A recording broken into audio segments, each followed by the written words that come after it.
जरा सोचो, जंगल का सबसे जंगली जानवर शेर ही तुम्हारा सबसे करीबी दोस्त बन जाए। ये कहानी भी एक ऐसे ही शेर और लड़की की दोस्ती की है जो एक दूसरे का साथ कभी भी छोड़ना नहीं चाहते। कहानी की शुरुआत में हम देखते हैं कुछ ऐसा ही होता है 10 साल की मिया ओवेन के साथ। मिया हाल ही में लंदन से साउथ अफ्रीका अपनी फैमिली के साथ रहने के लिए शिफ्ट हुई है। इस बदलाव से वह बेहद गुस्सा और चिड़ी हुई है और इसीलिए वह अपने नए स्कूल में भी फिट नहीं हो पा रही। उसका कोई दोस्त भी नहीं बन रहा, बल्कि उसका अपने टीचर्स और क्लासमेट सबसे झगड़ा हो जाता है। इन सब का जिम्मेदार वह अपने पेरेंट्स एलिस और जॉन को मानती है, जो कि उससे बहुत प्यार करते हैं। मिया उनसे गुस्सा है क्योंकि उसे लगता है कि वह उसे और उसके भाई को दुनिया के किसी दूसरे ही छोर पर लायन फॉर्म की देखभाल करने के लिए घसीट लाए हैं। एक ऐसा लायन फॉर्म जिसके सारे जानवर या तो पार्क में, ज़ू में या फिर रिसर्च के लिए भेज दिए जाते हैं। मिया के बिहेवियर से परेशान होकर उसकी माँ एलिस उसके पिता जॉन से इस बारे में बात करती है, जिस पर उसके पिता कहते हैं ये बहुत ही नॉर्मल बात है, कुछ समय लगेगा पर धीरे धीरे मिया यहाँ के माहौल में ढल जाएगी और उसके दोस्त भी बन जाएंगे। रात में मिया का भाई निक चैन से सो नहीं पाता क्योंकि उसे बार बार डरावने सपने आ रहे थे। इस पर उसकी माँ उसे एक बढ़िया कहानी सुनाती है और थोड़ी देर में वो सो जाता है।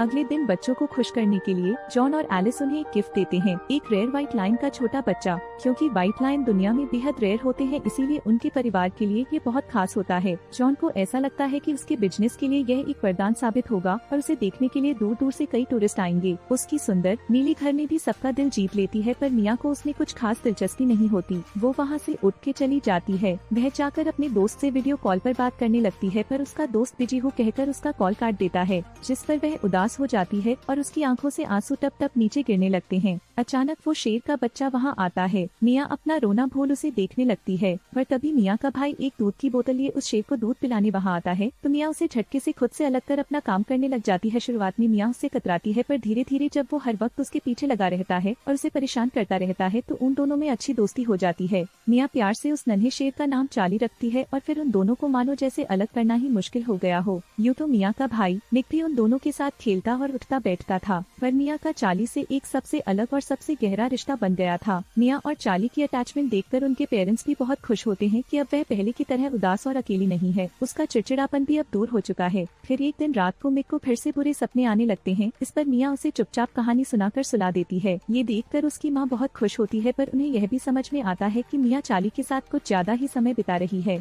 अगर ऐसा ही चलता रहा तो बाद में वह चार्ली से अलग नहीं हो पाएगी, इसलिए वो उसके पास जाकर उसे प्यार से समझाती है कि चार्ली हमेशा उनके साथ इसी तरह से नहीं रह सकता, वह इस बात को ध्यान में रखें। इतना सुनते ही चार्ली मिया की स्टडी टेबल पर चढ़कर उस पर से सामान गुस्से में इधर उधर गिराने लगता है। ये सब देखकर मिया को बहुत हंसी आती है। अगली सुबह जॉन जानवरों को खाना डाल रहा होता है। मिया भी उसके साथ चल देती है। रास्ते में वह जॉन से कहती है कि आप चार्ली को मत बेचिएगा। इस पर जॉन जवाब देता है कि उसे इस बारे में परेशान होने की बिल्कुल जरूरत नहीं है, क्योंकि चार्ली सबसे अलग है और वह बेहद खास है। वो उनके परिवार का हिस्सा है। मिया जॉन के साथ घूमकर घर वापस आ जाती है। अगले दिन उसे पता चलता है कि उसे अपने स्कूल की तरफ से सॉकर कैंप के लिए दूसरी शहर जाना होगा। अब क्योंकि चार्ली साइज में बड़ा हो रहा था और काफी तेज भी, तो उसे घर में रखना दिन पर दिन मुश्किल होता जा रहा था। इसीलिए जॉन यह डिसाइड करता है कि वह लोग अब उसे पिंजरे में रखेंगे। फिर जैसे ही एक वर्कर चार्ली को उठाकर पिंजरे की तरफ ले जाता है, चार्ली को ये पसंद नहीं आता और वो उससे छूटने की कोशिश करता है। इसी खींचातानी में वर्कर जख्मी हो जाता है। जख्मी वर्कर को देखकर जॉन गुस्से से भर जाता है। वो चार्ली को जल्दी जल्दी पिंजरे में बंद करके मिया को कैंप के लिए छोड़ने के लिए चला जाता है। मिया के जाते ही चार्ली बेहद उदास हो जाता है। वह पूरा दिन एक ही जगह पर बैठा रहता है और खाने पीने को भी मुंह नहीं लगाता। मिया को भी चार्ली की भी बहुत याद आ रही होती है। इसी वजह से वह अपने गेम पर भी कंसंट्रेट नहीं कर पाती और बाहर निकाल दी जाती है। वह चार्ली को इतना मिस करती है कि वहाँ से भाग जाती है। इस पर स्कूल अथॉरिटीज परेशान होकर एलिस को कॉल करके इन्फॉर्म करती है।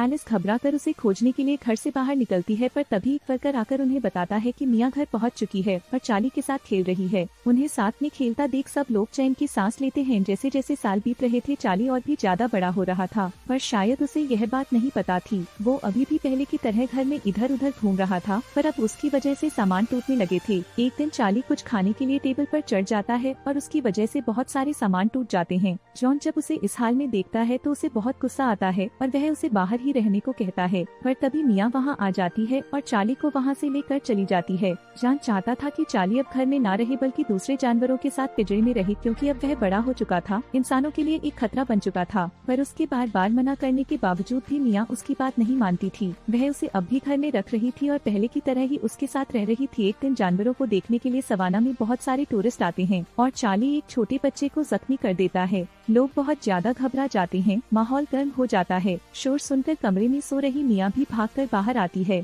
यह सब देखकर वह भी घबरा जाती है। उसे कुछ समझ नहीं आता तो वह चाली को लेकर वहाँ से चली जाती है, जानकर एक बार मिया को समझता है कि वो उसके साथ रहना छोड़ दे। अब चाली बड़ा हो चुका है, वह अब किसी के काबू में नहीं आएगा और वह किसी की भी जान ले सकता है। वो उसे पिंजरे में बंद करने दे। पर मिया फिर उसकी बातें अनसुना कर भागकर अपने कमरे में चली जाती है। कुछ दिनों बाद कई गैरकानूनी काम करने वाला एक बिजनेसमैन डर्क जॉन से मिलने आता है। वो उसे याद दिलाता है कि जॉन ने उसे एक सफेद शेर का बच्चा देने का वादा किया था। फिर ये भी पता चलता है कि माइक की हालत गंभीर है और उसे डॉक्टर्स की देखभाल की जरूरत है। इन सब चीजों के दबाव में आकर जॉन चाली को बेचने का मन बना लेता है। सारे काम निपटा करके वह बाहर फैमिली डिनर करने का डिसाइड करते हैं। मिया जाते वक्त चाली को पिंजरे में बंद कर देती है, पर पिंजरा अच्छे से बंद नहीं हुआ था और कुछ ही देर बाद चाली पिंजरे से बाहर निकलकर इधर उधर घूमने लगता है। घर आकर जब वह देखते हैं कि चाली का पिंजरा खुला हुआ है और वह गायब है तो सभी घबरा जाते हैं। सारे वर्कर और पूरा परिवार मिलकर चाली को इधर उधर खोजने लगता है और आखिरकार चाली मिया और माइक को पास ही झाड़ियों में मिल जाता है। कुछ दिनों बाद मिया और चाली एक दूसरे के साथ खेल रहे होते हैं। निक भी उन दोनों के पास आकर खड़ा हो जाता है। मिया उसे बार बार साथ में खेलने को कहती है और वह बार बार मना कर देता है, पर फिर कई बार कहने के बाद वो मान जाता है और उन दोनों के पास आ जाता है। खिड़की से ये सब कुछ देख रही एलिस उन्हें डांटते हुए घर से बाहर निकलती है। उसे चिल्लाता देख चाली घबराकर पीछे हटता है और पास ही खड़ा में गिर पड़ता है और उसका सिर एक पत्थर से टकरा जाता है। इस इंसिडेंट के बाद घर के सारे लोग मिया से काफी नाराज हो जाते हैं कि एक तो वह खुद उनकी बात नहीं मान रही, दूसरा उसके छोटे भाई को भी उसकी लापरवाही की वजह से चोट लग गई। वे सब के सब मिलकर मिया को चाली के साथ खेलने से मना करते हैं और कहते हैं कि अगर अब वह चाली के साथ दिखी तो वे लोग उसे दूर कहीं बेच देंगे।